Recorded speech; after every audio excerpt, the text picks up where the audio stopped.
How to be Silicon Valley. This essay is derived from a keynote at XTech. Could you reproduce Silicon Valley elsewhere, or is there something unique about it? It wouldn't be surprising if it were hard to reproduce in other countries, because you couldn't reproduce it in most of the US either.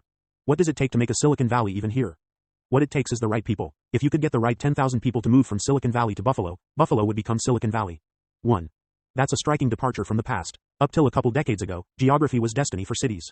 All great cities were located on waterways, because cities made money by trade, and water was the only economical way to ship. Now you could make a great city anywhere, if you could get the right people to move there. So the question of how to make a Silicon Valley becomes, who are the right people, and how do you get them to move? 2 types.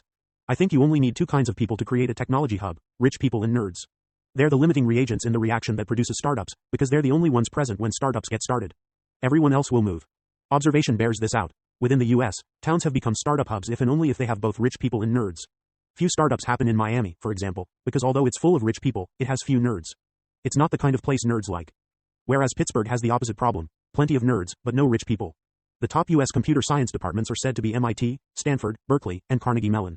MIT yielded Route 128. Stanford and Berkeley yielded Silicon Valley. But Carnegie Mellon? The record skips at that point. Lower down the list, the University of Washington yielded a high-tech community in Seattle, and the University of Texas at Austin yielded one in Austin.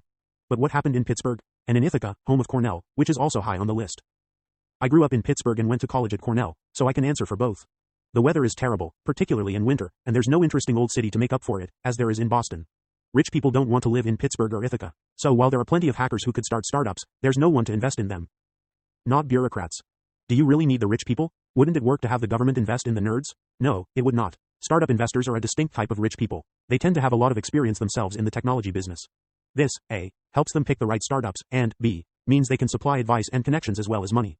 And the fact that they have a personal stake in the outcome makes them really pay attention. Bureaucrats by their nature are the exact opposite sort of people from startup investors.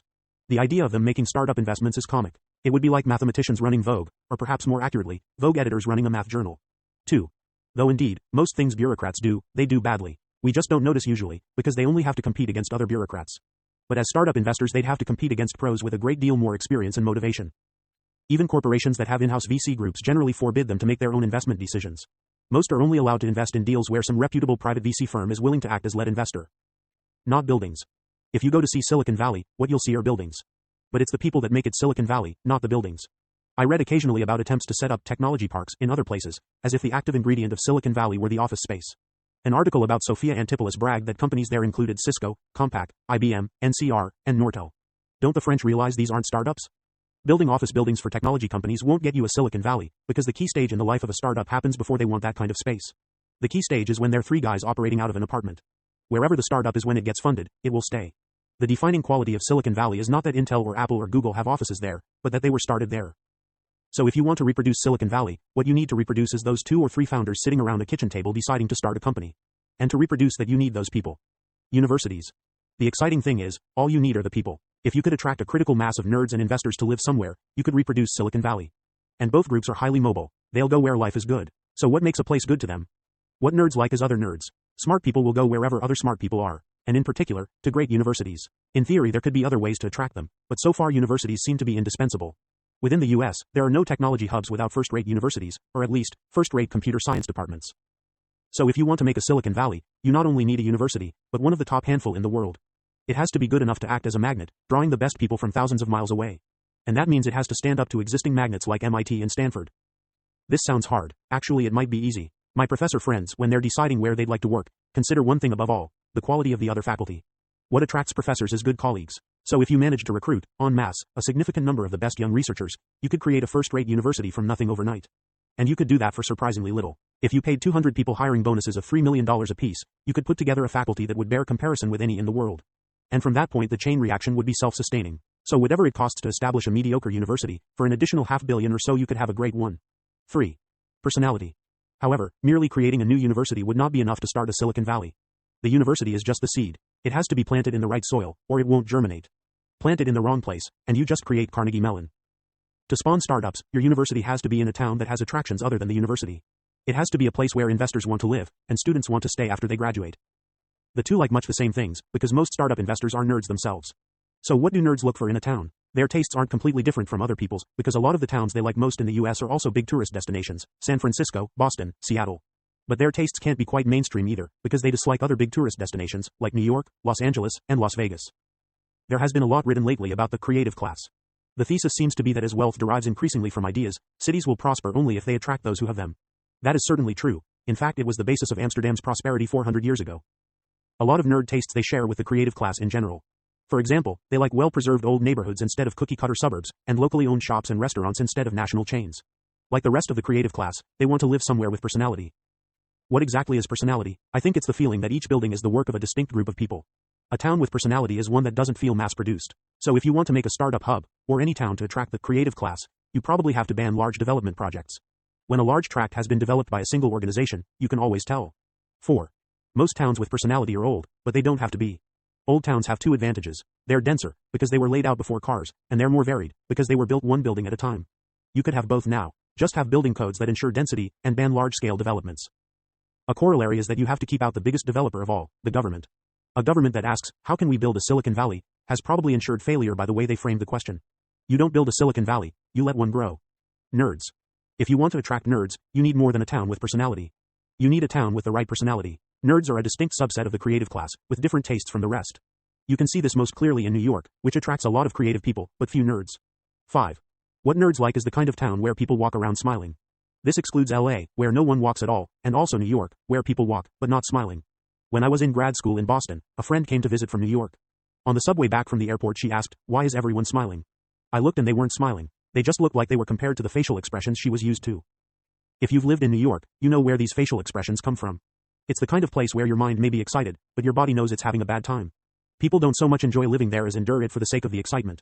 And if you like certain kinds of excitement, New York is incomparable. It's a hub of glamour, a magnet for all the shorter half-life isotopes of style and fame. Nerds don't care about glamour, so to them the appeal of New York is a mystery. People who like New York will pay a fortune for a small, dark, noisy apartment in order to live in a town where the cool people are really cool. A nerd looks at that deal and sees only, pay a fortune for a small, dark, noisy apartment. Nerds will pay a premium to live in a town where the smart people are really smart, but you don't have to pay as much for that. It's supply and demand. Glamour is popular, so you have to pay a lot for it. Most nerds like quieter pleasures. They like cafes instead of clubs, used bookshops instead of fashionable clothing shops, hiking instead of dancing, sunlight instead of tall buildings. A nerd's idea of paradise is Berkeley or Boulder. Youth. It's the young nerds who start startups, so it's those specifically the city has to appeal to. The startup hubs in the US are all young-feeling towns.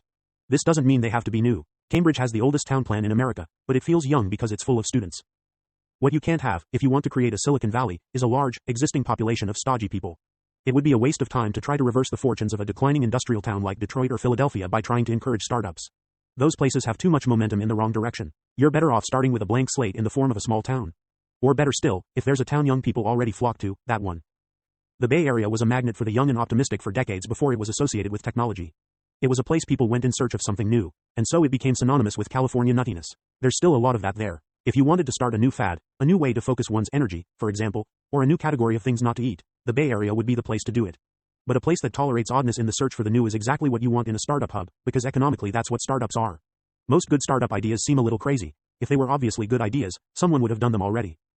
How many people are going to want computers in their houses? What, another search engine? That's the connection between technology and liberalism. Without exception, the high-tech cities in the US are also the most liberal. But it's not because liberals are smarter that this is so. It's because liberal cities tolerate odd ideas, and smart people by definition have odd ideas. Conversely, a town that gets praised for being solid, or representing traditional values, may be a fine place to live, but it's never going to succeed as a startup hub. The 2004 presidential election, though a disaster in other respects, conveniently supplied us with a county-by-county map of such places. 6. To attract the young, a town must have an intact center. In most American cities the center has been abandoned, and the growth, if any, is in the suburbs. Most American cities have been turned inside out, but none of the startup hubs has, not San Francisco, or Boston, or Seattle. They all have intact centers. 7. My guess is that no city with a dead center could be turned into a startup hub. Young people don't want to live in the suburbs. Within the US, the two cities I think could most easily be turned into new Silicon Valleys are Boulder and Portland. Both have the kind of effervescent feel that attracts the young. They're each only a great university short of becoming a Silicon Valley, if they wanted to. Time. A great university near an attractive town. Is that all it takes? That was all it took to make the original Silicon Valley. Silicon Valley traces its origins to William Shockley, one of the inventors of the transistor. He did the research that won him the Nobel Prize at Bell Labs, but when he started his own company in 1956 he moved to Palo Alto to do it. At the time that was an odd thing to do. Why did he? Because he had grown up there and remembered how nice it was. Now Palo Alto is suburbia, but then it was a charming college town with perfect weather and San Francisco only an hour away. The companies that rule Silicon Valley now are all descended in various ways from Shockley Semiconductor.